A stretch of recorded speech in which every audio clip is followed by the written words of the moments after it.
¿Qué tal, alumnos? Buenas noches. Les saluda el ingeniero Javier Tunqui. ¿Cómo están? ¿Me escuchan? Confirmen si me escuchan, si se ve bien.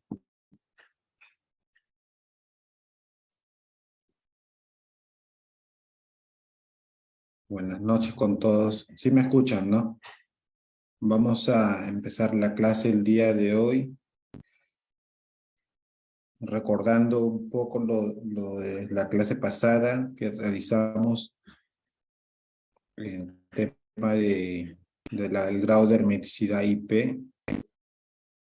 Luego vimos cálculos del factor de potencia, de la potencia reactiva, de la potencia aparente, cálculos con la placa de motores, ¿no?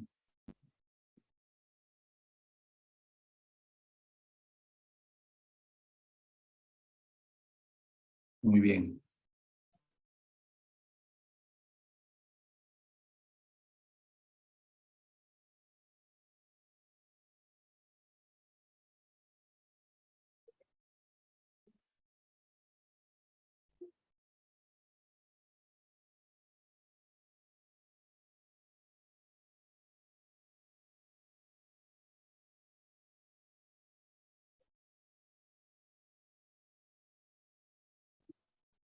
Bueno, hay un alumno que se llama Herbert Elton Rodríguez que me ha enviado su trabajo y el resto no ha respondido la tarea de la placa de motores.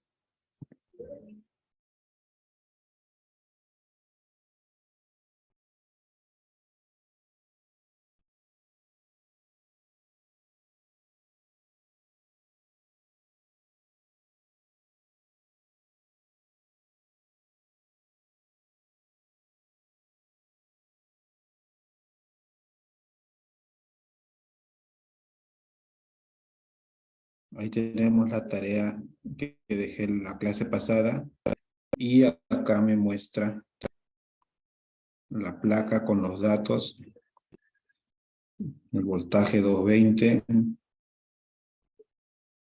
la potencia,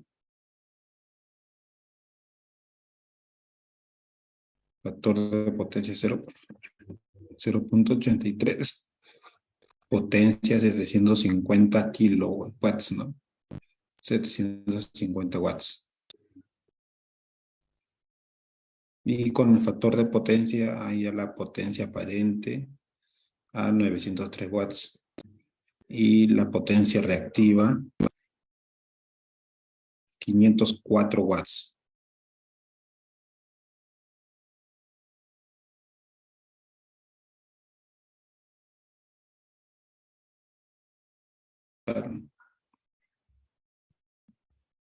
Es la potencia sobre el voltaje sobre el factor de potencia por 1.73. Sí, está bien. Si reemplazamos P sobre FP, esta P y esta FP es lo mismo que poner la S, ¿no? Es lo mismo que poner la S. Potencia, factor de potencia. Y sale 2.37.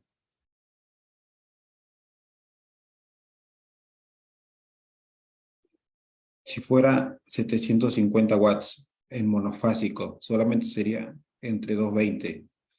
¿Cuánto saldría la corriente? Entre 220. Si fuera en monofásico. 750 watts.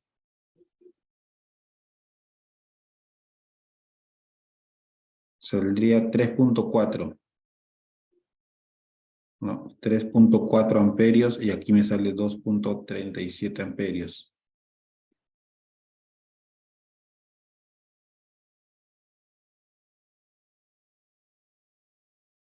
Tendríamos una diferencia de corriente de 1 amperio.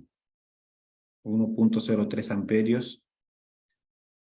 Si, si esto fuera no 3.4, 3.40 amperios, si no fuera más bien 340 amperios y el otro sería 237 amperios, la diferencia sería de 103 amperios, ¿no?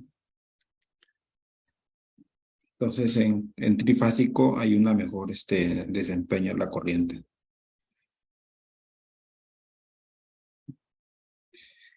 Sí, también falta esos cálculos de caída de tensión y longitud del cable, ¿no? Pero estos son casos puntuales de la potencia, del triángulo de potencias y el factor de potencia. Con ese cálculo de la caída del voltaje, se debe definir el diámetro del conductor. Cuando es altas corrientes, pero acá la corriente es de 2.3 amperios. Si es de 2.3 amperios, colocas un cable de 4 milímetros que soporta hasta 30 amperios, ¿no? Y no va a haber caída de tensión, porque son corrientes muy bajas. En esta placa indica 220 voltios, 2.2 kilowatts, es 50 o 60 Hz, trifásico,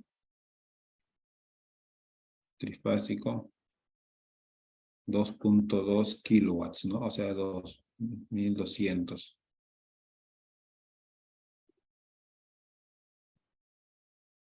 Y la misma operación, ¿no? Son corrientes bajas. Está muy bien. Vamos a poner la nota. Para un ratito.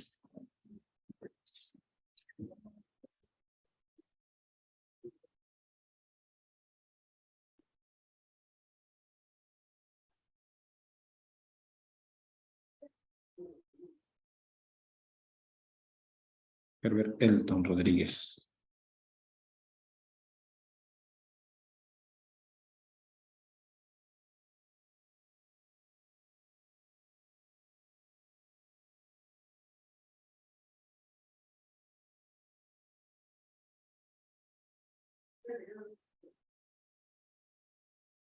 Ya.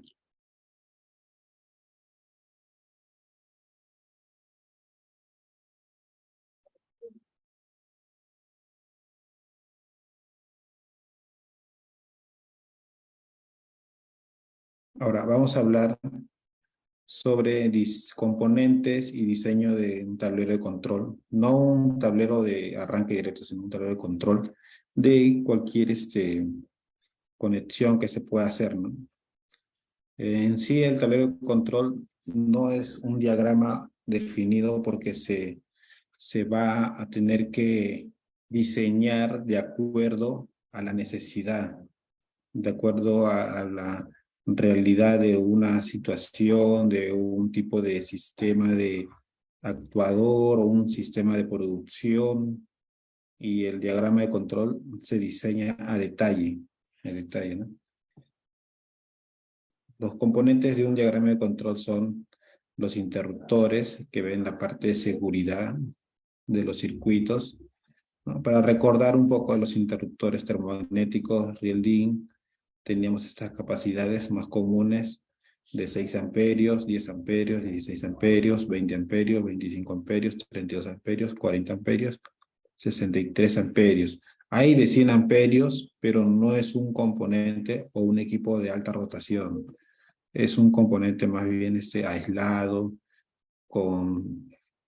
se tiene que realizar el requerimiento de importación y eso toma tiempo, semanas o meses, y no es recomendable, ¿no? Para eso ya están los interruptores fijos, ¿no? Y sus corrientes nominales son de 20 amperios, 25, 30, 40, 50, 60, 80, 100 amperios, y los de un tamaño mayor, de fabricación más grande, vienen desde 125 amperios, 150, 175, 200, 225, 250 amperios, ¿no? Entonces estos son los interruptores Rieldin y los interruptores fijos, ¿no? Caja moldeable.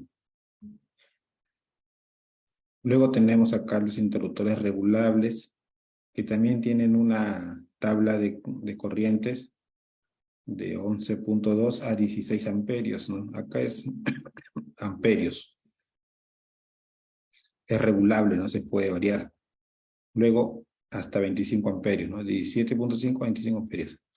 Pero a este interruptor regulable se le considera un interruptor de 25 amperios, ¿no? Se le da la denominación de 25 amperios porque es la corriente mayor dentro de su regulación, ¿no? Este es un interruptor de 16 amperios, de 25 amperios, con la opción de reducir la corriente, ¿no? Hasta 17.5. Luego tenemos 32 amperios, 40 amperios, 50 amperios, 80 amperios, ¿no? 80, 100, 125, 160, 200 y 250 amperios. Son regulables. Estos interruptores regulables también tienen la opción de trabajar como transferencia automática.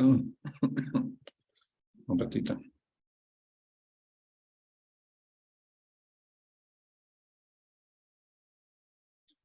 Un ratito.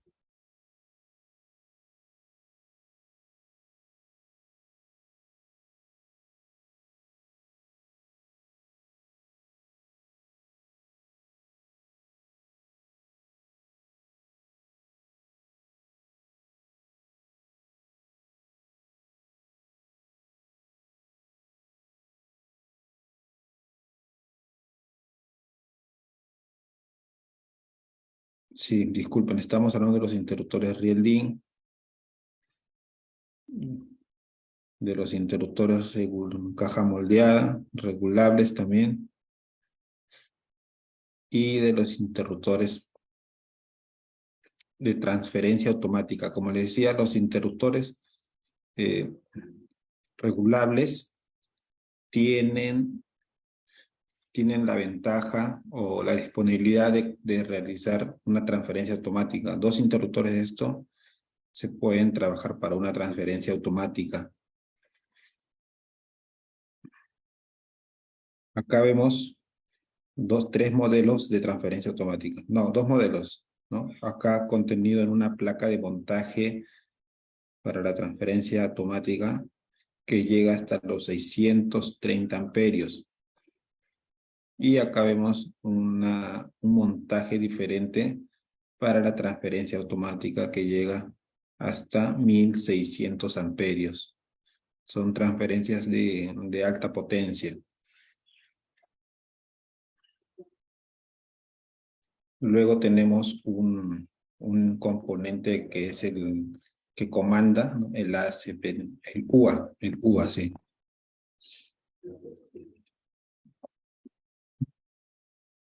Entonces, para la transferencia automática tenemos dos fuentes de alimentación. Por lo general, estas dos fuentes de alimentación son la red comercial y el grupo electrógeno, porque normalmente nosotros nos alimentamos de la red comercial, pero existen momentos en los que el suministrador de energía eléctrica, el proveedor o la concesionaria nos indica o nos comunica mediante una carta que se va a realizar un corte de energía eléctrica en el día tal por motivos de mantenimiento, reparación.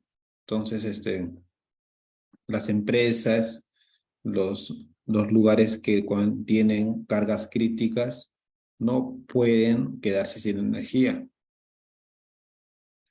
Por eso cuentan siempre con una energía alterna, la cual puede ser un grupo electrógeno. Entonces, realizar el cambio de energía, de energía comercial, ¿no? Puede ser Enel, Sur,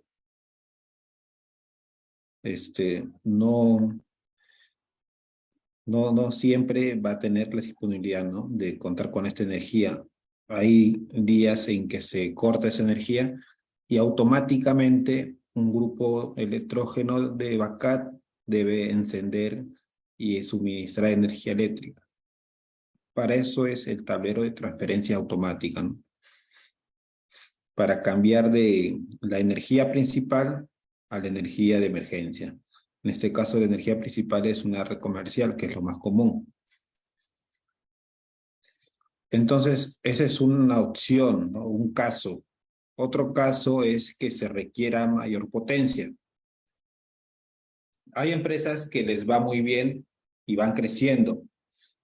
En una empresa de producción de alimentos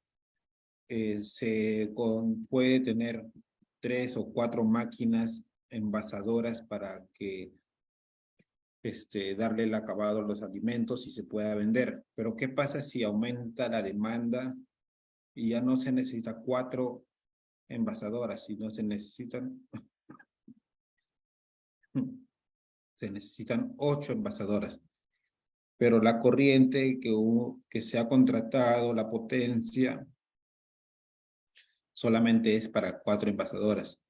Entonces, mientras que se genere todo ese trámite de aumentar la potencia, de cambiar el medidor, de cambiar el tablero general, mientras que eso suceda, se puede contar con un grupo para que funcione de manera permanente en el aumento de la producción, ¿no?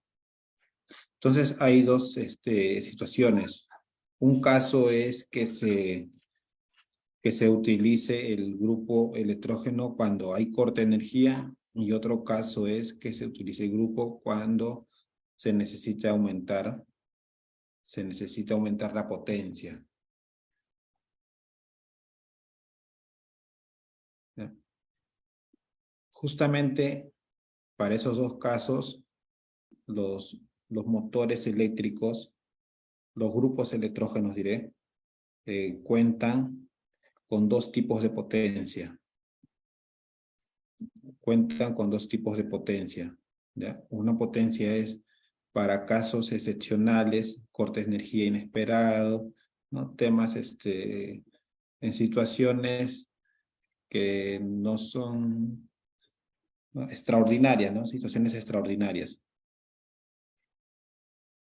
Y otro caso es cuando va a trabajar constantemente.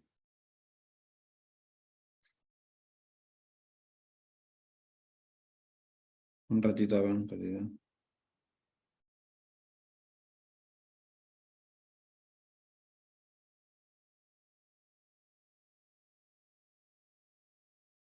Ya, acá vemos un grupo electrógeno. Bueno, la placa de un grupo electrógeno, que es diésel, ¿no? ¿Qué significa diésel? ¿Qué significa diésel? A ver, es una pregunta muy fácil, ¿no? ¿Qué significa diésel? Para los que están atentos, a ver, respondan la pregunta.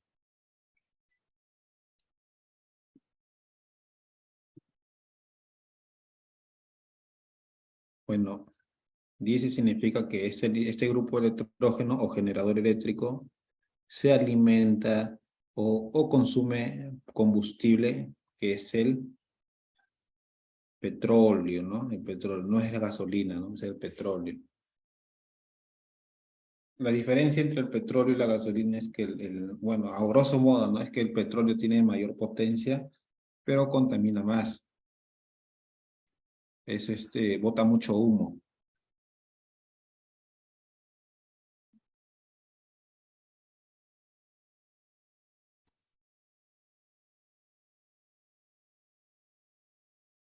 Bueno, David, nombre. Ya, entonces acá vemos la serie. Bueno, la serie es para un control de inventariado, un control de, de rotulación del grupo electrógeno, de documentación, de cartas de garantía, de operatividad, ¿no? Debe indicar que tal grupo con tal serie se realizó con la instalación y funciona adecuadamente, ¿no? Entonces acá tenemos prime power y tenemos standby power, ¿no? Tenemos dos potencias, prime power y standby power. ¿Qué quiere decir? Que cuando funciona en el tipo standby, que es una potencia de emergencia nada más, ¿no? Que va a funcionar el grupo cuando se origina un corte de energía eléctrica comercial. Y la potencia prime es cuando va a funcionar siempre, va a funcionar de forma permanente, que se necesita la energía para cubrir una demanda. Entonces, su funcionamiento es constante. Si es constante el funcionamiento, se debe dimensionar para una potencia como máximo 10 kilowatts. Si es stand-by, en ocasiones, se debe dimensionar para una potencia como máximo de 11 kilowatts. Pero el criterio que ya siempre se maneja en estos proyectos te indica de que el grupo debe funcionar no menor, con la potencia no menor de la mitad. O sea, si mi carga es de 5 kilowatts, carga real, ¿no? La carga real que ya está medida por la pinza y calculando me sale 5 kilowatts, yo adquiero el doble, ¿no? De 10 kilowatts.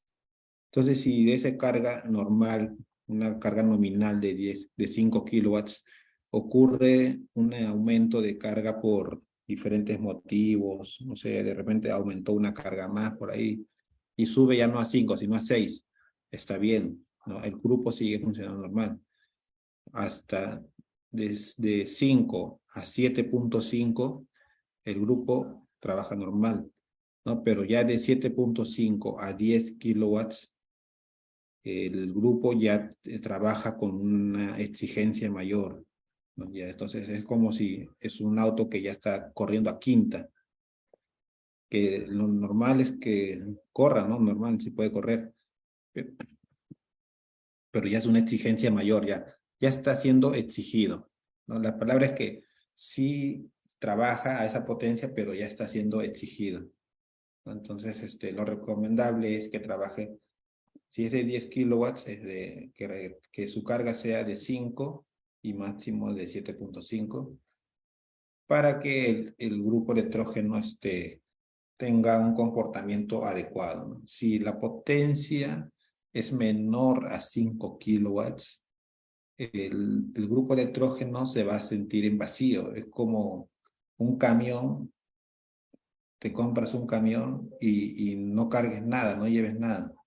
Entonces, la potencia de ese motor, que está diseñado para aguantar un peso específico, se va vacío, no tiene sentido también, ¿no? Y internamente el grupo electrógeno, al sentir este vacío, que no hay peso ahí, ¿no? Porque la electricidad es una carga, es una sobreesfuerza, ¿no? Un sobreesfuerzo, la potencia eléctrica que consume una carga. Ya, si no hay eso, el motor se va en vacío, no se va en pique, en picada. Y eso genera internamente recalentamiento y quemado de aceite, generación de humo blanco como estuviera hirviendo. Y, y también el aceite va a comenzar a condensarse, se va a comenzar a ocurrir derrame de aceite quemado, va a ocurrir. Entonces, no es lo recomendable. Este problema yo lo he vivido en proyectos ya actuales que estoy viendo. Bueno, y Tide Power es una marca china. Es una marca china. En el Perú hay varias empresas de generadores. El generador o el grupo electrógeno es un rompecabezas, ¿no? Que te ponen un motor Cummins, un motor Modaza, ¿no? Hay varios motores, ¿no? Y te ponen en un alternador Entonces, en Tide Power puede contar con un motor bueno, porque solamente es adquirirlo y ensamblarlo, pero los accesorios son chinos. Entonces, este proyecto que yo estoy llevando actualmente, que es de instalación de grupos electrógenos, ya se está convirtiendo más en reparación de grupos electrógenos, ¿no? Entonces, ¿por qué? Porque por el hecho de querer ganar un proyecto, adquieres máquinas que sí cumplen con lo exigido, que están fabricados para que tengan todas sus aplicaciones que se exigen actualmente, pero sin embargo la calidad no es la misma, ¿no? Es como un auto chino también, ¿no? Que es muy bonito, muy llamativo, tiene todo, aire acondicionado, sensores inteligentes, cámaras por todos lados, ¿no? Pero internamente es una máquina que no es para que dure toda la vida, no es para que funcione a sobreexigencia en el pasar del tiempo, ya se van notando algunos cambios, algunas fallas, algunas partes rotas, unas partes que están oxidadas muy rápido, se deterioran, ¿no? Porque es una optimización de gasto de precio muy elevado, ¿no? Por eso que no es tan recomendable. Si ustedes adquieren un auto de un auto chino, lo recomendable es que si es nuevo, lo vendan a los 5 o 6 años, ¿no? Para que no sufran después con los desperfectos. Y si es de segunda, bueno, van a tener que gastar en esos desperfectos, ¿no? Que no hay mucho en el mercado. Entonces, es algo similar con los grupos electrógenos. Algunos repuestos se van a tener que pedir de importación, ¿no? Y eso también toma su tiempo. Entonces, esto era como para comprender el tema de la transferencia automática, que está enlazado a los grupos electrógenos, ¿no? Algunos se dedican netamente a los tableros eléctricos, ¿ya? Un tablero eléctrico para un grupo electrógeno de tanta potencia y la red o la carga es de tanta potencia y se diseña, ¿no? El mundo de la electricidad es tan amplio que no es bueno que te enfoques bueno, sí es bueno que te enfoques en temas puntuales, así como tableros eléctricos, automatización, no te enfoques, pero es tan grande que si no lleves otras cosas, te estarías perdiendo de muchas cosas interesantes, ¿no? Entonces, yo me he dedicado muchos años a los tableros eléctricos, ahora me estoy dedicando a los grupos electrógenos y me estoy dedicando también bueno, a la gerencia de proyectos, ¿no? Un tema más de gestión. Y eso es interesante porque vamos variando y aprendiendo más, ¿no? Entonces, esa también es una recomendación que les puedo dar y que muchos de ustedes que ya tienen experiencia, ¿no? Ya lo tienen claro también, ¿no? Sí, vamos a ver tema también de cotización de tableros eléctricos. Bueno, acá vemos los interruptores diferenciales, que también es parte de los componentes de un tablero eléctrico, ¿no? Habíamos hablado de 30 miliamperios, que es uso doméstico, 300 miliamperios, uso industrial, y modelos superunizados para cargas críticas. En doméstico tenemos tomacorrientes, luminarias, industrial tenemos balanzas eléctricas, máquinas de coser, en superinmunizado tenemos servidores, telecomunicaciones, limitadores de sobretensión para proteger de sobretensiones, ¿no? TBS, descargas atmosféricas, monofásico, bifásico, trifásico. Luego SPD, es otro modelo de cargas electrónicas internas, ¿no? O sea, aguas abajo, de un polo más otro polo, un polo más neutro, tres polos neutros. ¿A qué denomino carga crítica? A superinmunizado carga crítica son servidores, telecomunicaciones, computadoras, servidores, telecomunicaciones, pero la denominación es genérico, ¿no? Cada uno puede decir, no, para mí la carga crítica, para una mina, la carga crítica es el horno, o en las cementeras también, ¿no? El horno. Esa es una carga supercrítica en industrias. Otro puede ser su caldera, es una carga muy crítica la caldera, ¿no? Y así, en tecnología inteligente, TI. Las características son los servidores de telecomunicaciones.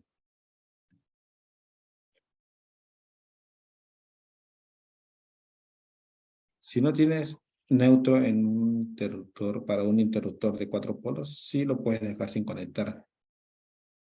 No, no va a haber problema.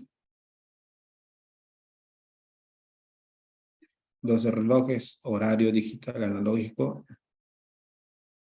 sirven para el control y nos dan una aplicación de temporizar los estados, de hacer los cambios en un tiempo determinado, ¿no? Dice acá, los relojes digitales cumplen con la función de activar y desactivar circuitos según el tiempo que se le programe.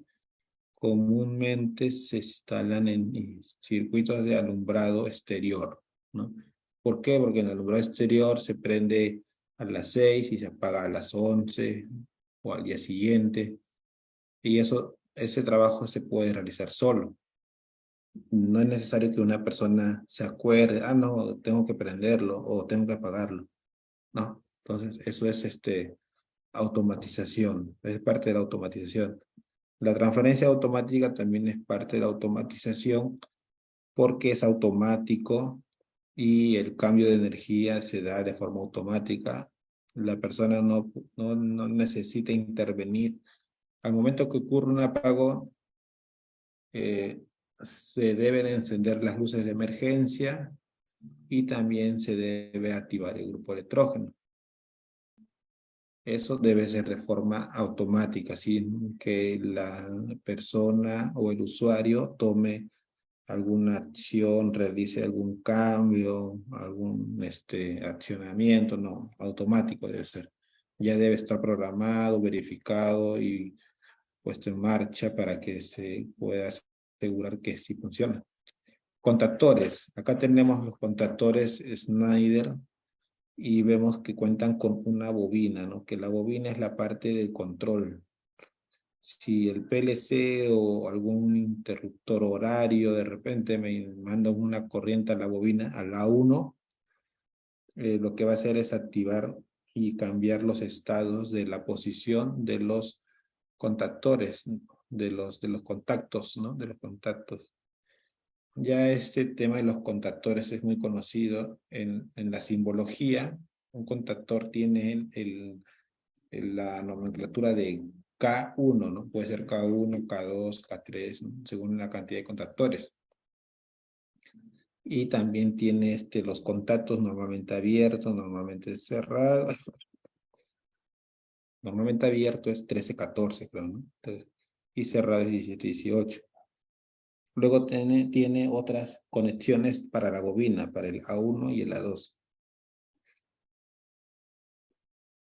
El voltaje de la fuerza puede ser 440 voltios, 380 voltios, 220 voltios, 110 voltios. Para el control se puede activar con 24 voltios, con 48 voltios, 110, 220, 440. ¿No? Tiene bobinas con diferentes voltajes y estos se pueden reemplazar. Son elementos, los contactores son elementos actuadores que reciben órdenes de activación y desactivación cuando ingresa un voltaje a su bobina.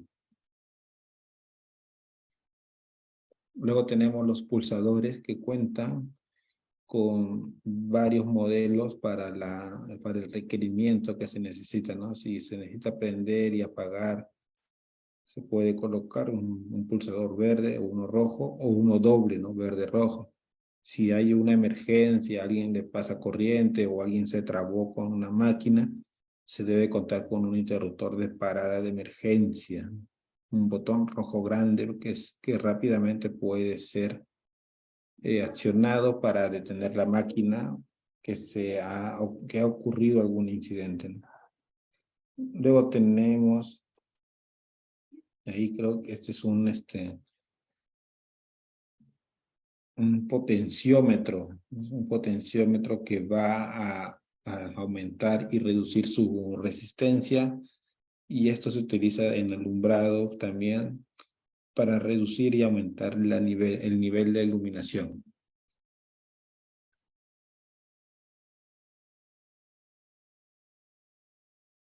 Los contactores son elementos de protección, pero para motores, ¿no? Son regulables también y para corrientes bajas, ¿no? De 1 amperio hasta 2, 3, 5, 10 amperios, ¿no? O sea, hay una regulación y un control más exacto. Si tu motor es de un HP, que es 746 watts, la corriente no va a superar los 5 amperios, no va a ser de 2, 2,5 o 3. Pero el guardamotor se puede seleccionar de acuerdo a esa capacidad. Y las características son las siguientes, ¿no? Soporta picos de arranque de 10 o más veces la corriente nominal, contiene un contacto para el cambio de posiciones, también es como para enviar señales de que el guardamotor se activó o se desactivó. Para la protección contra cortocircuitos, su corriente nominal es regulable, dicen.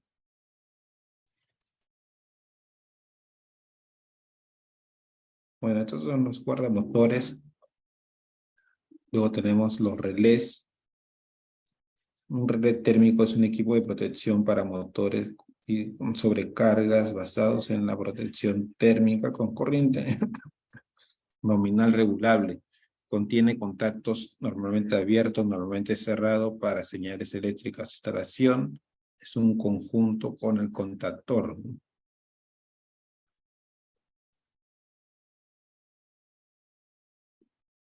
Luego tenemos medidores multifunción. Algunos medidores te muestran la potencia activa, reactiva, voltajes.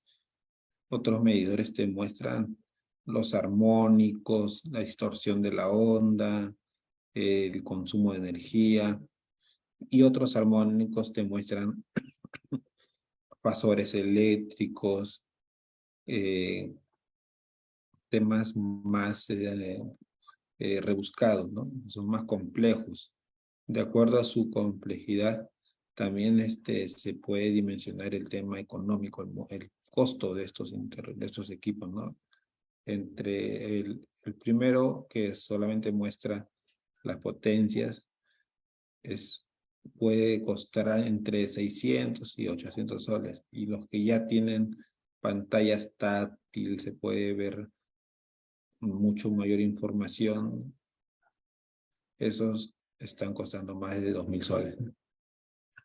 Ustedes van a poder verlo en el catálogo.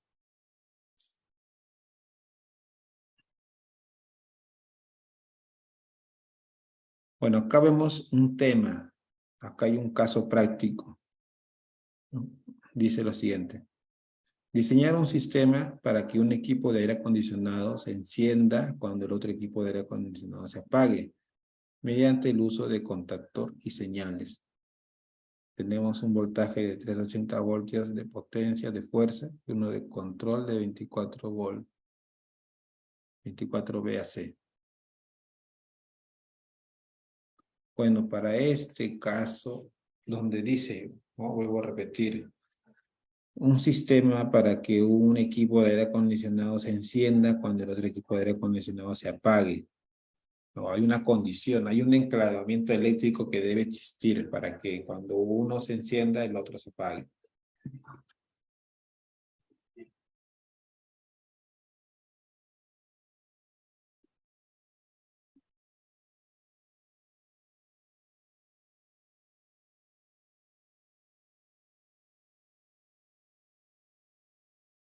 ¿Para qué sirve diferencial suprainmunizado? Bueno, ya le comenté, ¿no? Para cargas críticas. Son para cargas críticas, por lo general en telecomunicaciones y TI. Bueno, acá tenemos un diagrama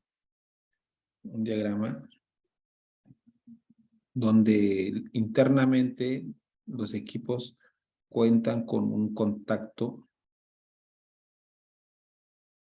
¿no? De una fuente de voltaje y también tienen contactos cercos internamente, ¿no? Entonces ahí se tiene que analizar el requerimiento, qué es lo que necesitan, que es que cuando un aire acondicionado se apague por algún motivo, mande a encender a otro equipo de aire acondicionado, como backup, ¿ya?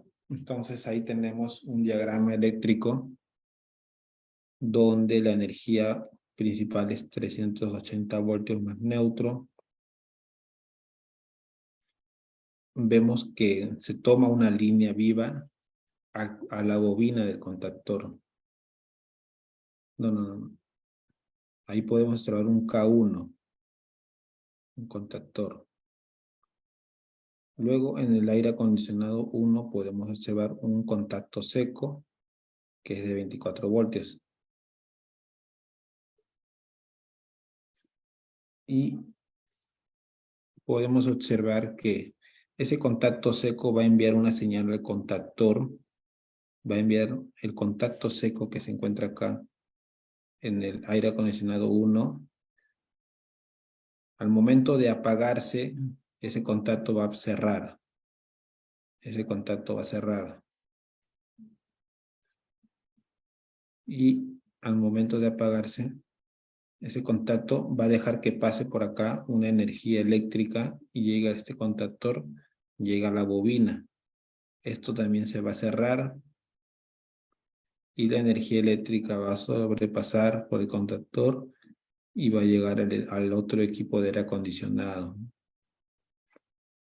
Entonces, de esa forma, mediante ese contacto existente, se pudo lograr enviar energía eléctrica. De repente no está muy comprendido, o no se comprende muy bien en este momento, pero la idea es, podemos volver a explicar, ¿no?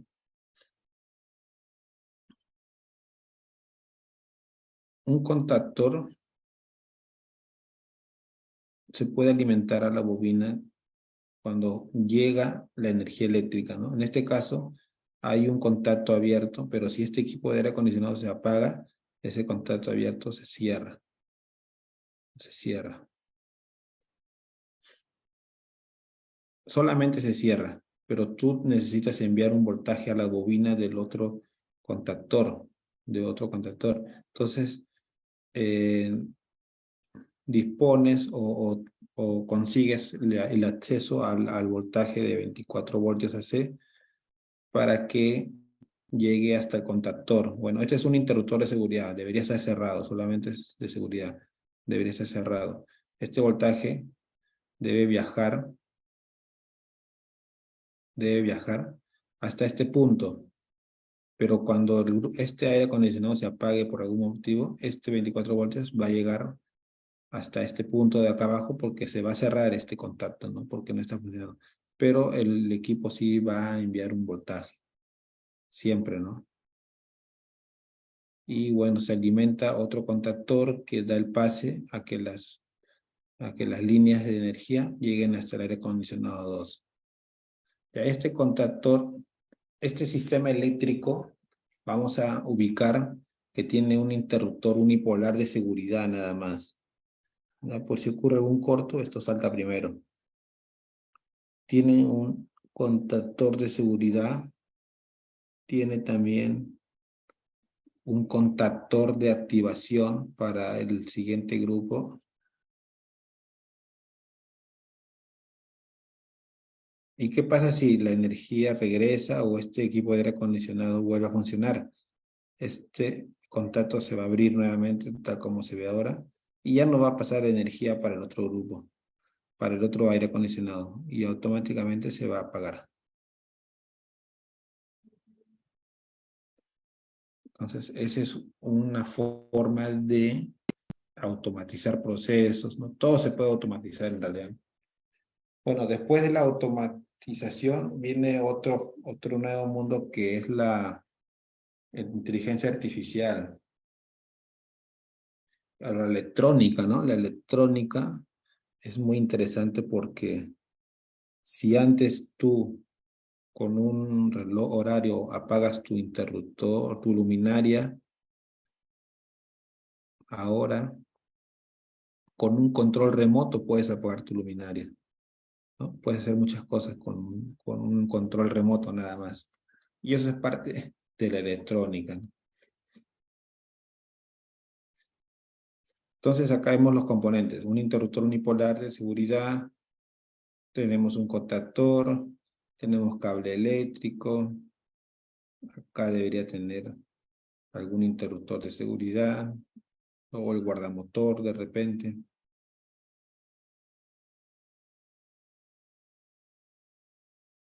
Y este sería, ¿no? Entonces, tenemos 1, 2, 3 componentes. Acá hay uno más que no recuerdo muy bien. Debe ser un interruptor de un guardamotor,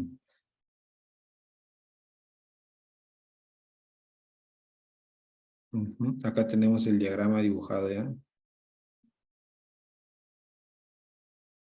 Diagrama de control. Se observan los siguientes componentes: interruptor unipolar, contacto seco, pulsador tipo hongo que es para de emergencia, ¿no?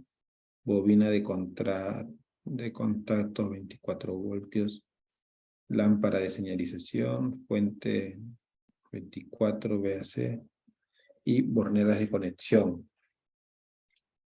Las borneras son para que las borneras de conexión son para que cables externos lleguen primero a la bornera y no directamente a los equipos, para evitar que se reduzca su tiempo de vida útil. De repente, con el uso de los puntos de conexión, poco a poco va perdiendo esa fuerza, ¿no? Entonces es mejor utilizar borneras.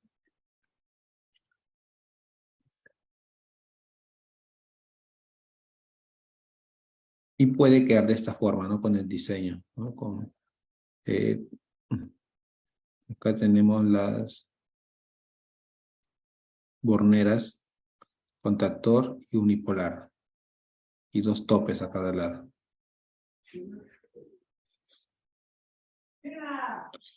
Bueno, acá tenemos un diseñito de un diagrama eléctrico con su parada de emergencia, con su lámpara LED verde de funcionamiento, que todo está bien, su señalización eléctrica, ¿no? De atención, riesgo eléctrico.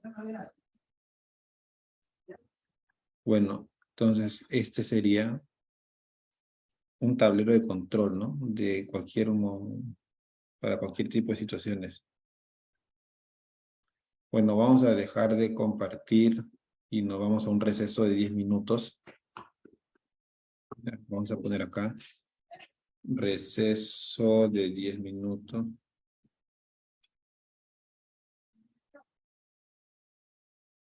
Y regreso en un momento, descansamos la garganta y continuamos luego, ¿ok?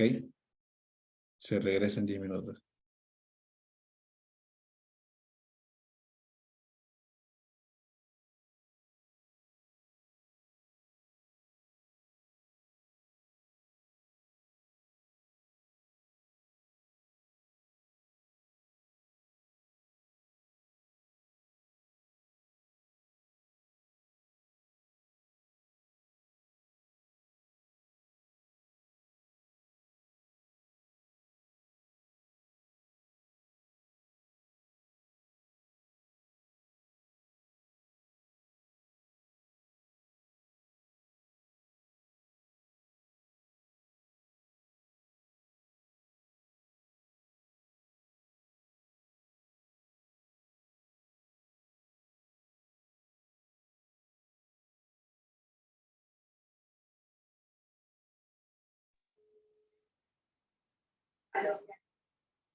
Muteate.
Bueno, continuamos entonces con la clase.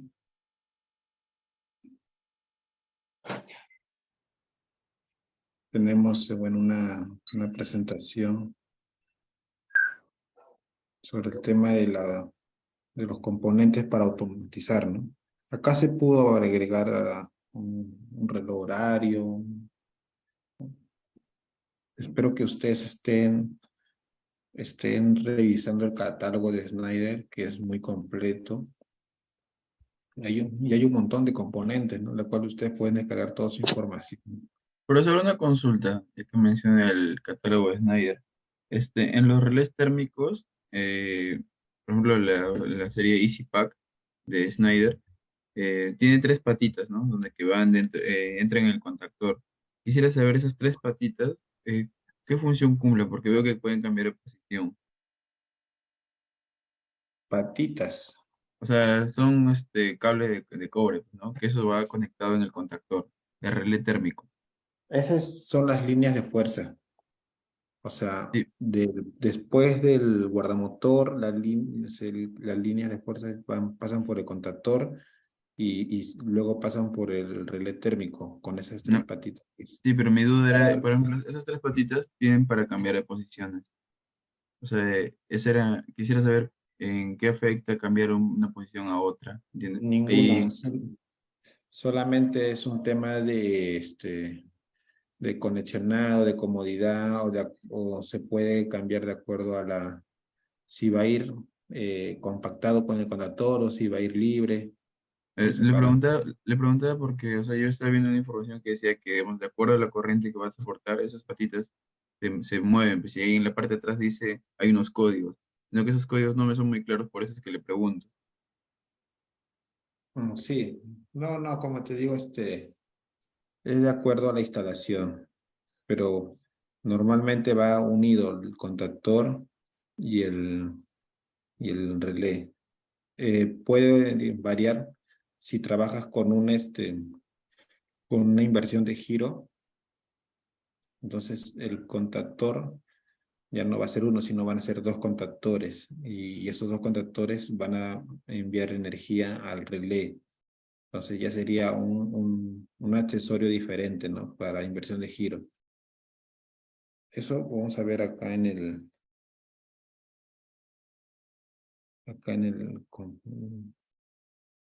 catálogo Mm, claro, sí. de los accesorios. Ajá. Según si es un arranque de triángulo, también varía. Sí, porque si no tendría que entraría el cable, pues, ¿no? Y encima tendría que entrar el relé térmico. Sí, mira acá, vamos a ver. Eh, Inversión.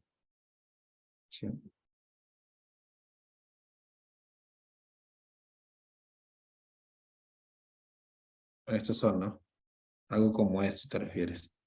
Acá es doble para el para el contactor y luego aguas abajo va el relé térmico. Acá hay más patitas. Este conecta, la parte de arriba conecta al contactor y la parte de abajo conecta al relé térmico. Y hace que continúe la energía.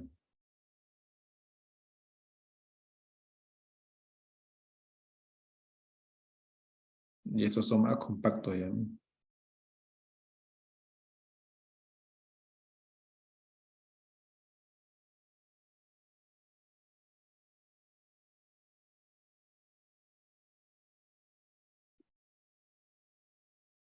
Bueno, acá se ven, ¿no? Los diferentes tipos de accesorios.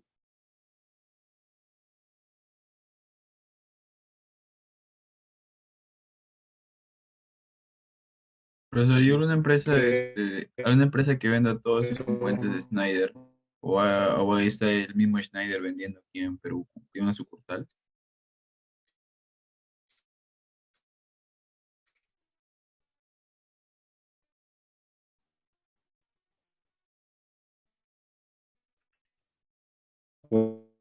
podemos también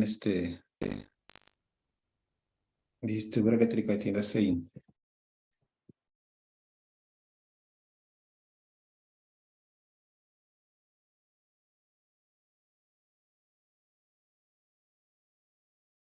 Después hay otro, eh, Manelsa.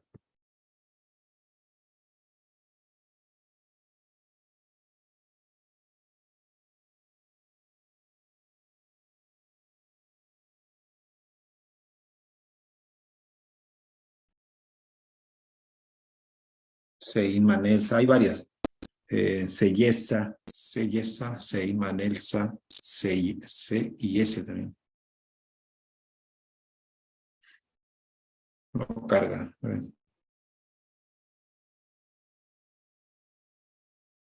Está un poco bajo la señal para por es la página, creo, no sé. Esa es la página.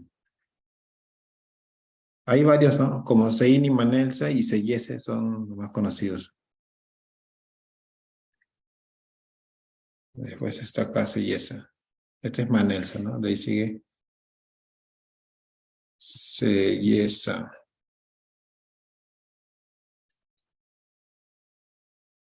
Este es Sellesa.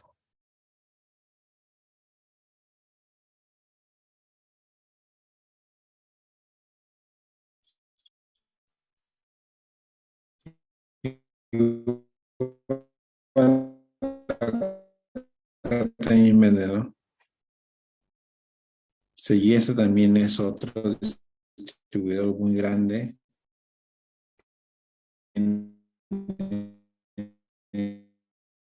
Mucho stock de 10.000 soles para arriba para ganar. Si necesitas pocas es mejor irte a hay tiendas que te garanticen, ¿no? Que de confianza. Comienza también. Bueno, los distribuidores, cada uno maneja sus precios, ¿no? Si es bueno o malo, lo que te vende es el producto de Schneider y todos esos productos son buenos porque han pasado por unas pruebas de garantía, pruebas de calidad, ¿no?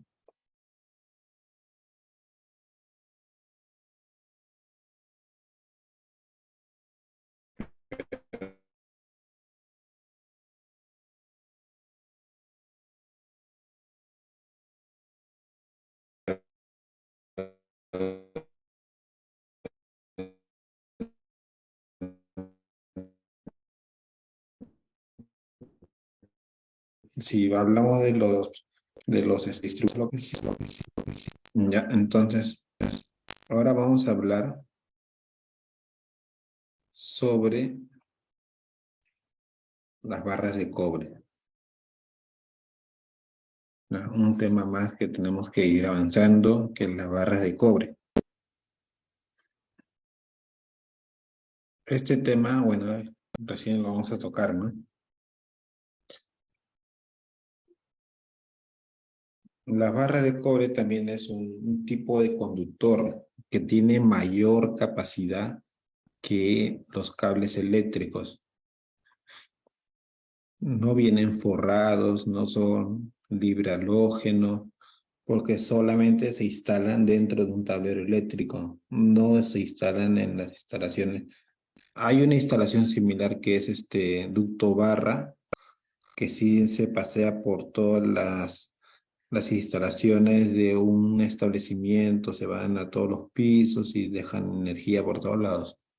Pero ese ducto barra es un material mucho mayor, más sofisticado, de mayor hermetismo.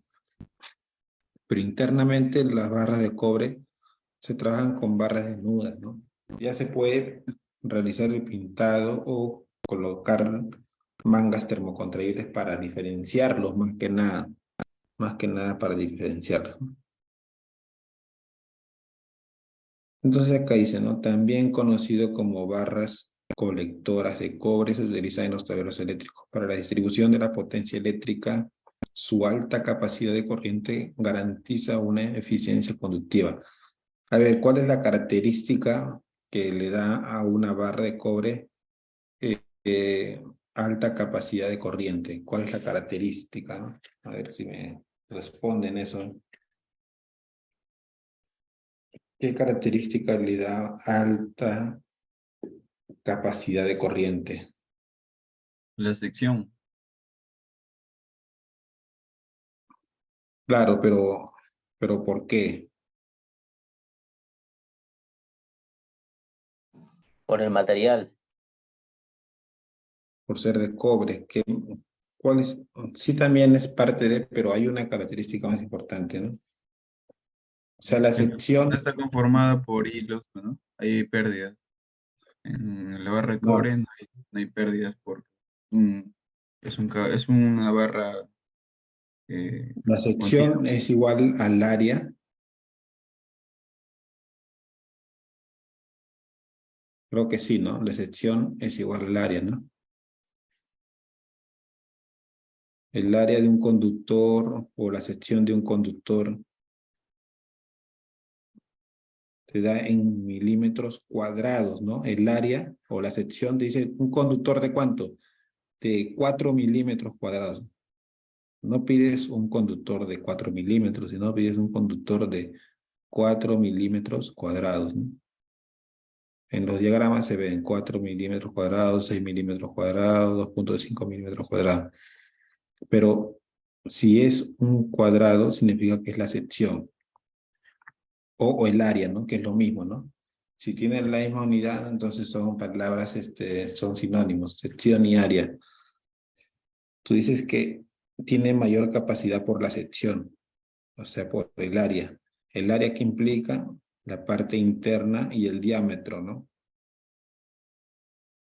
Luego me dicen que tiene mayor capacidad porque el material es de cobre. ¿Quién más me podría dar otro fundamento por qué las barras de cobre tienen mayor capacidad? Menos pérdidas. O sea, esos son características, ¿no? Ahora yo les pregunto, mayor capacidad de corriente significa que circula más corriente, ¿no? Que en otros conductores. En una barra de cobre hay mayor circulación de corriente, ¿no? O mayor capacidad de corriente. Hay mayor capacidad de corriente. Entonces, significa que hay mayor circulación de corriente. ¿Por dónde circula la corriente? Por toda la sección.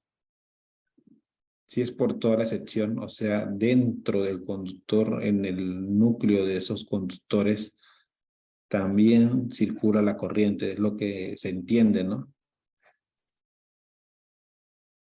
Eso es verdad que la corriente circula por toda la sección, bordes internos, por toda la sección circula la corriente.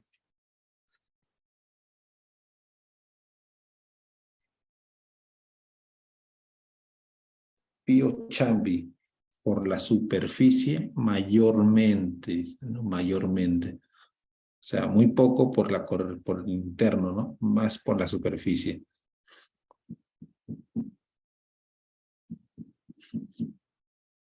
Bueno, tiene algo de cierto, ¿no? Entonces, lo que podemos nosotros hacernos la pregunta es, ¿por dónde circula la corriente?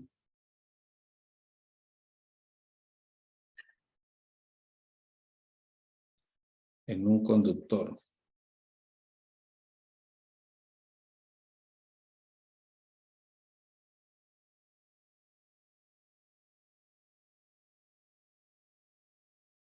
¿Cómo circula la corriente eléctrica?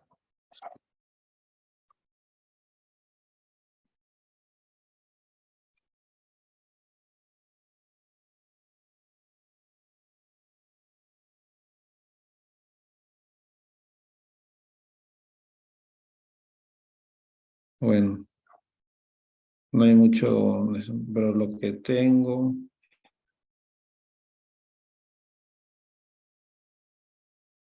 efecto skin, dice. Efecto skin.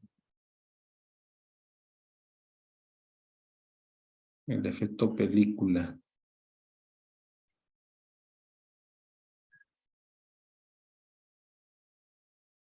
Pelicular. La película es la... Ya, bueno, un conductor, cuando es de varios hilos, tienen superficies pequeñitas, ¿no? Las superficies son pequeñitas. Cuando es un solo hilo, la superficie es más grande. ¿Ya? Cuando es un solo hilo, la superficie es más grande. Un conductor rígido, como los que existían antes, tenían mayor capacidad de corriente porque su superficie era más grande, ¿no? O sea, la superficie vendría a ser el diámetro, era más grande, pero con los hilos que se usan ahora, las superficies son más minúsculas, ¿no? Son siete hilos, son siete superficies pequeñas. Entonces tienen menor capacidad. Se ha tenido que agrandar la sección para que aumente la capacidad. Pero la desventaja de un conductor sólido, de alambre sólido, es que se quebraban y un quiebre genera que ya se corte la energía. En cambio, un conductor flexible de 7 hilos, no se quieran los 7 de frente, ¿no? En un doblez se puede quebrar uno por ahí, o ninguno en realidad se debería quebrar, ¿no? Pero de repente se dio en la forma de instalar, en la forma de la curvatura, de repente se tuvo que realizar una curvatura del conductor eléctrico, ¿no? De potencia, podemos decir, ¿no? De 240 milímetros cuadrados.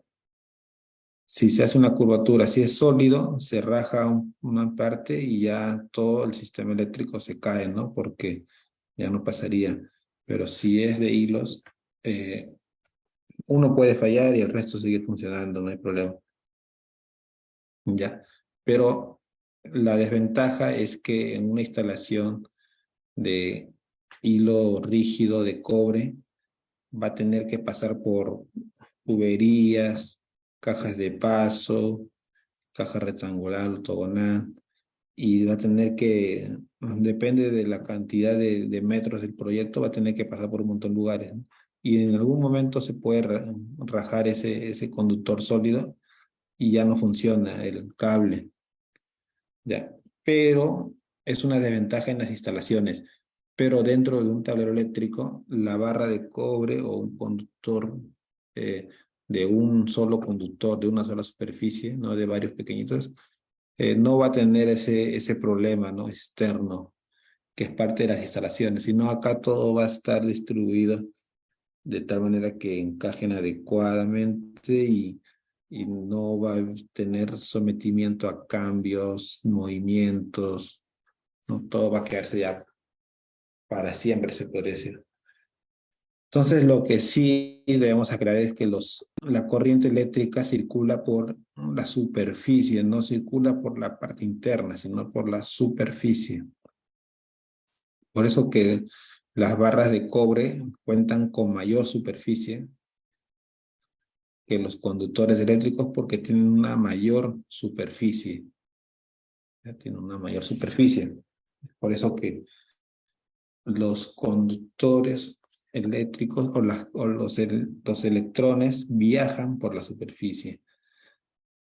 Y también se podría recordar el tema de que si frotas un lapicero, esa superficie se va a ionizar y vas a poder levantar una hoja de papel, vas a poder hacer tantas cositas que se hacían con el frotamiento, ¿no? Pero ese campo magnético solo se genera en la superficie, porque es ahí donde se realizó el frotamiento. No puede originarse en el núcleo del conductor, ¿ya?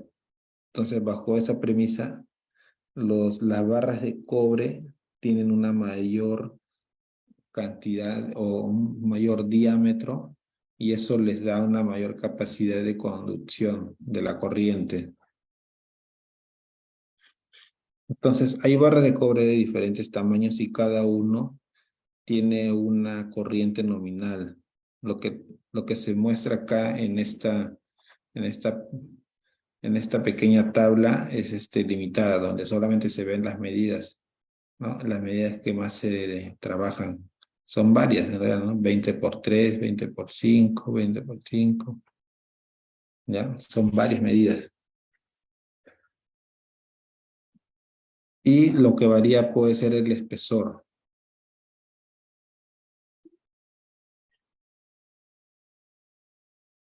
Ancho por espesor, dice acá, ¿no? Bueno, el espesor es la altura en realidad, ¿no? El ancho es la parte más grande de la barra de cobre y la parte lateral es el ancho. El ancho, ¿no? El ancho más que nada. Ya, ancho por espesor. Ancho está en milímetros cuadrados, espesor está en milímetros cuadrados. Acá debería ser en milímetros cuadrados, ¿no? Porque es milímetros por milímetros, milímetros cuadrados. Y acá vemos ya la tabla completa de las barras de cobre. Dice, para seleccionar la dimensión de la barra de cobre, se recurre a la tabla número 2, donde se observan las capacidades de las corrientes en las barras de cobre. Entonces tenemos acá en el cuadrito barra 1, barra 2, barra 3, barra 4. Si yo quiero alimentar mi tablero eléctrico y distribuir toda la energía por cobre, pero mi capacidad es de 1000 amperios. Ya, entonces, ¿qué barra de cobre voy a necesitar, no? Si es de 1000 amperios, ¿de una barra o de dos barras? Si es de 1000 amperios.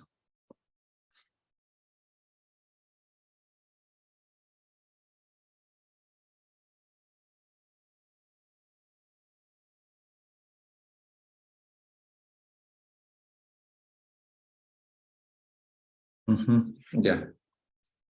Bueno, entonces, si mi carga eléctrica consume 1000 amperios, ¿qué barra de cobre utilizaría yo? Una barra de cobre, ¿no? Que soporte 1000, pero no va a soportar, la barra no se debe calcular para que soporte 1000 amperios, se debe solicitar para que soporte 1200 amperios, un 20% más por lo menos, ¿no? Un 20% más. Entonces ya no sería de 1000, sino de 1200. La corriente sería de 1200. Y si nos vamos en la parte de acá abajo, vamos a ver 2200 2200. Puedes utilizar barras de 100 por 10 centímetros o más pequeñas, ¿no? Acá vemos uno de 1400. Ya, entonces yo creo que se debería escoger de 2 barras por 1400 y tiene que tener acá unas medidas, ¿no? Para completar la sección en milímetros cuadrados. Ya, entonces 1400 porque va a ir pintada. Esa sería la capacidad de la corriente y la barra sería de 60 por 5, 2 de 60 por 5. ¿No? Si quieres en uno solo, de una sola barra, acá podemos escoger 1310 amperios.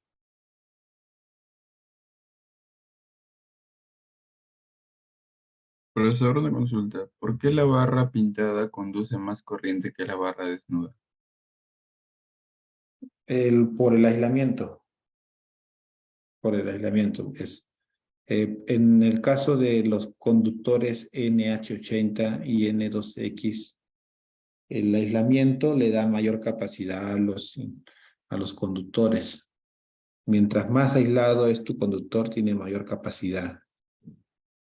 ¿Ya? Por eso que las barras de media tensión son muy delgaditas por dentro, los conductores de media tensión, pero por fuera tienen como 4 o 5 chalecos, chaquetas, y llega a tener ese, esa, este, ese aislamiento le da una mayor capacidad de corriente, ¿no?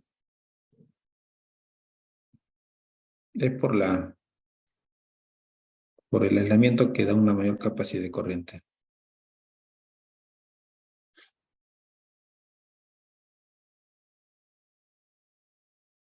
Tenemos acá la fijación de barras con pernos.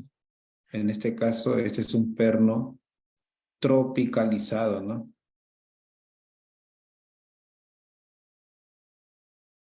Ese es un perno tropicalizado que tiene mayor resistencia a barras de cobre en funcionamiento, ¿no?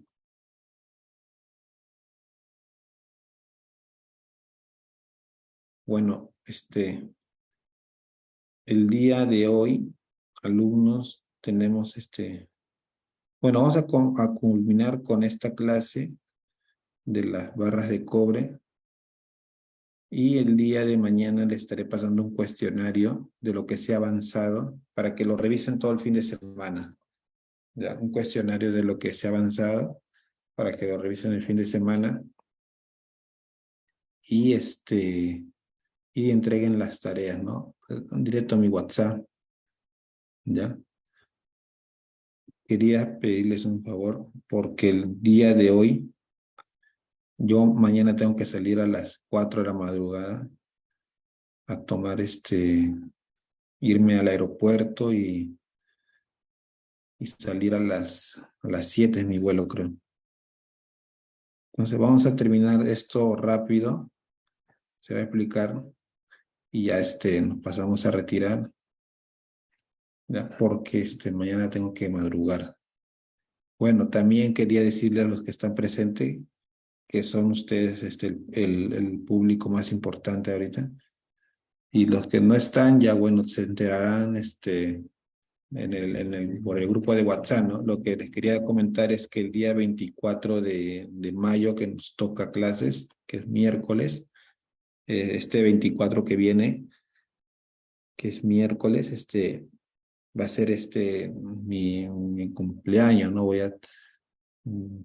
voy a estar de celebración así a lo grande, pero sí voy a tener una reunión familiar y no voy a poder estar en la clase, ¿no?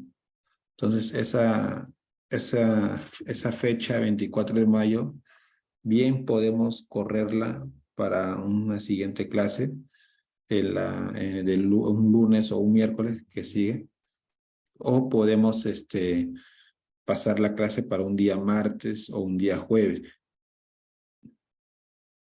ya se puede modificar la clase para una fecha que no sea lunes o miércoles, una de las dos. Ahorita quisiera que ustedes me digan si lo movemos de día para un martes, para dar las clases lunes o martes, o si aplazamos esa clase para el siguiente lunes y aumentar las fechas de clases, ¿no? Porque en el grupo de WhatsApp ponen las fechas, ¿no? Pone 21, pone 24, luego pone 28, creo, ¿no? Entonces, se puede hacer una de las dos opciones, cambiar de día o aplazar. A ver, puede pasarse para el día siguiente, me dicen, ¿no? Una de las dos. Puede ser para el jueves, para el siguiente día, o puede ser para la siguiente clase, que es lunes o miércoles. Creo que muchos de ustedes ya han separado su agenda para lunes y miércoles estar en el curso, ¿no? Y de repente jueves o martes tienen destinado otras actividades. Y creo que más conveniente sería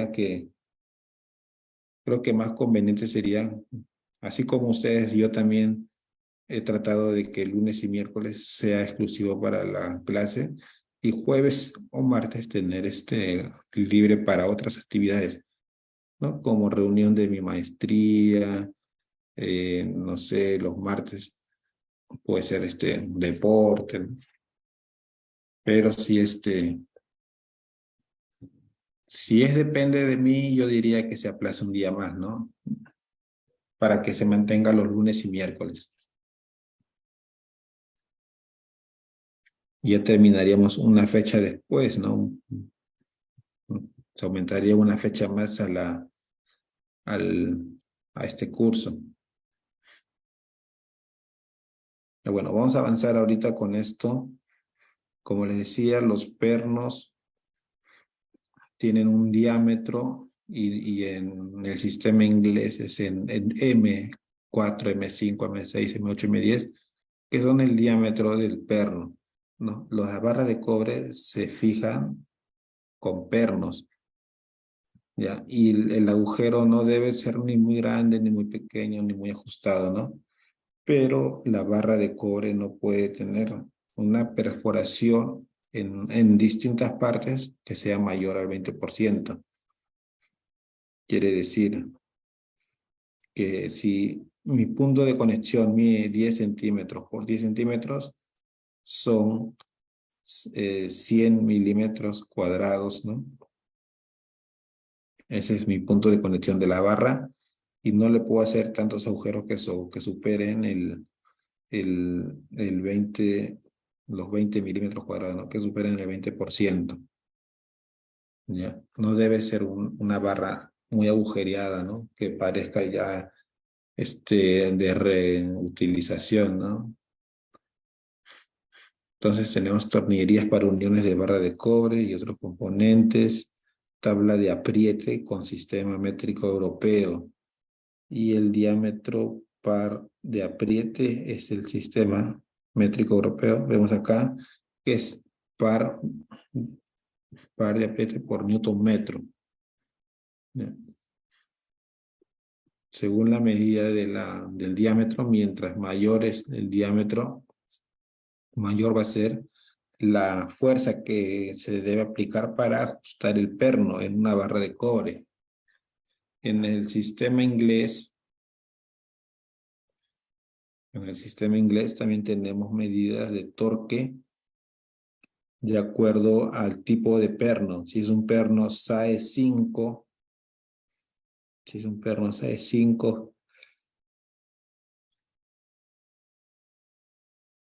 y de acuerdo al diámetro, de acuerdo, SAE 5 significa que hay tres líneas en la cabeza, que significa que tiene una fortaleza superior al SAE 1 y 2, ¿ya? Entonces tiene una mayor capacidad de apriete, ¿no? De aguantar el apriete. Si escogemos un diámetro de media, o sea, si el perno es de media, se le debe aplicar 48 pound-feet. ¿Qué es pound-feet? Pound-feet es libra-pie, ¿no? Libra-pie. Porque este es el sistema inglés. ¿Ya? Mientras mayor sea el diámetro, mayor será el torque para aplicar, o la fuerza para aplicar en un ajuste de pernos. Ya, acá tenemos el torquímetro, que es con el cual se aplica el ajuste de los pernos, ¿no? Esto debe estar calibrado, debe tener su sello de calibración de tal fecha a tal fecha.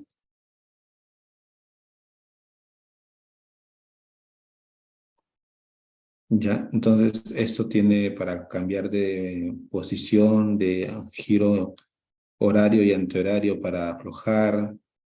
Tiene también en el mango la medición de la la medición de cuántos newton metros se va a aplicar o cuántos libras-pie se va a aplicar, ¿no? La fuerza. Acá podemos ver los detalles del torquímetro. Libras-pies en americano, en posición 0, y en europeo ya sería newton metro.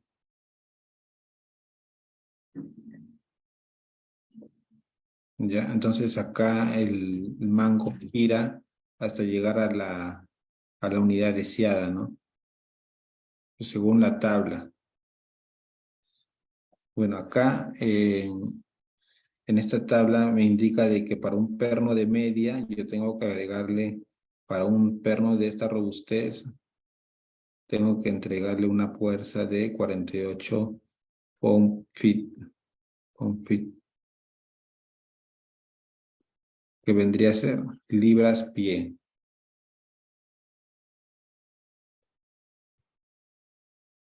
Bueno,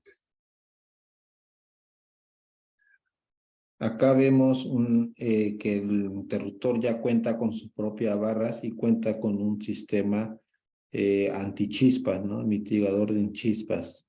Muchas veces estos interruptores son instalados como interruptor principal, y cuando hay un corte, se va toda la energía, y cuando se restablece la energía comercial ocurre una alta corriente de arranque porque todos los equipos enchufados se prendieron.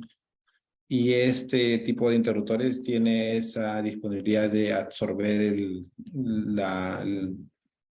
el- se podría decir, las chispas causadas por la realimentación.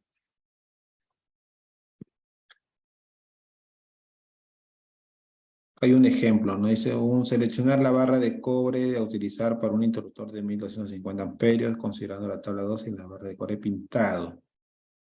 ¿Ya? Entonces acá 125 amperios, no, 1250 amperios, 1250 amperios por el grado de factor de corrección llegaría a 1600 más o menos, ¿no? En doble pintada sería el único. No puedo ponerle, si llega a 1600, no le puedo poner 1600 porque ya estaría en el tope.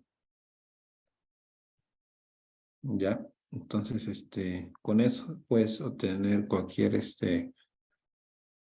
grado de apriete, ¿no? Los cálculos, acá están: factor de potencia 1.65, voltaje 220, potencia aparente es de acuerdo al factor de potencia. Bueno. Vamos a continuar. Bueno, esto ya sería lo último, ¿no? Para hallar el dimensionamiento de la barra de cobre es según la corriente total por un factor de corrección.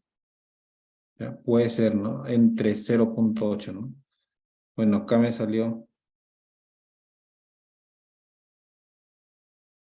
821 amperios. La potencia aparente, y la potencia activa 656 amperios, ¿no? Ya. Un factor de potencia un factor de corrección para una barra de cobre sería de 20%. Bueno, eso sería todo con respecto a las tablas de cobre, barras de cobre. Acá se puede observar, ¿no? Las medidas, 20 por 2, 12 por 2, y la diferencia entre barra pintada, si está desnuda o pintada, ¿no? Si son 2 o si son una barra. Entonces, como digo, mañana tengo que levantarme muy temprano y espero que hayamos podido avanzar no, sí se avanzó lo que estaba programado. Luego vienen ya los diseños en AutoCAD y en Excel para la cotización de los tableros. ¿Ya? Eso sería todo entonces por el día de hoy. Cuídense, alumnos, que descansen. Ya estamos pasando la mitad de semana, falta jueves y viernes para que ustedes puedan descansar un fin de semana, ¿no? En mi caso tengo clases los sábados y los domingos de 8 a 4 de la tarde y estamos entrando en exámenes finales. Vamos a tener que madrugar un poco más, ¿no? Como en la universidad, pero todo esfuerzo siempre trae su recompensa, ¿no? Eso nunca lo olviden, por más que en el momento no van a ver los frutos, seguramente, pero con el tiempo se van a dar cuenta de que todas las amanecidas, todos los, las ganas de querer salir adelante, todo ese esfuerzo va a venir, va a ser reflejado, ¿no? Eso es lo que podría aconsejar en esta última parte de la clase. Bueno, cuídense, que descansen. Chao, nos vemos. Chao, chao.